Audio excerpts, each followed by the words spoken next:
Hi! Yan. Welcome to your unit.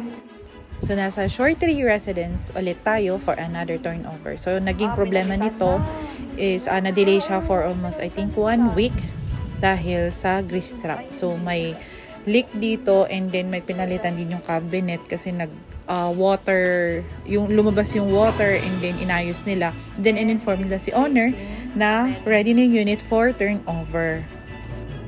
And this unit is facing amenities and yung sa tawid niya is Tower 3. So, turnover na yung mga unit dyan. If your unit is for turnover sa Tower 3 and 4, we can do the turnover services po.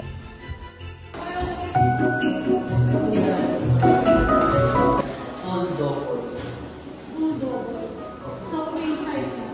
54. 54 lang po. Pag queen size, 59 lang queen size eh. 64. 65.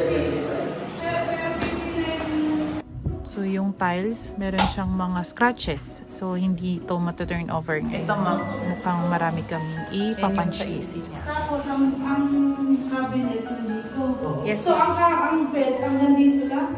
Ito lang? Dito mo, hanggang dito. 54. 54 by 75. 75. 75. Baka may hindi lang i-touch na to. Kumusta ang ano?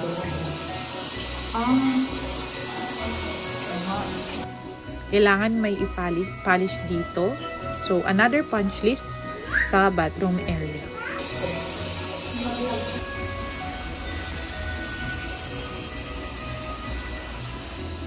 Another punch list sa electric stove. So, parang yung glass na gas-gas eh.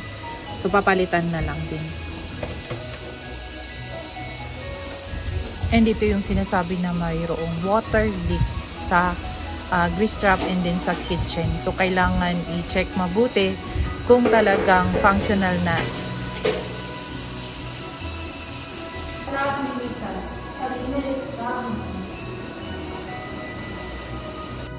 Tuloy pa rin kami sa pag-inspect ng unit and kung ano pa yung makita namin, ilalagay namin sa punch list. So, sa mga viewers namin and mga unit owners sa Short 3 residences, if your unit is for turnover, we can do the turnover services po. Just email us at inquiry@talktoteamdale.com. And may pahabol pa, may scratches yung door sa may balcony. So, isasama ulit siya sa punch list. Ayan. Baka may makita pa ulit si Jay. So, kailangan dahil sayang yung warranty for 1 year. Wala pa yata man. Yan. Thank you for watching.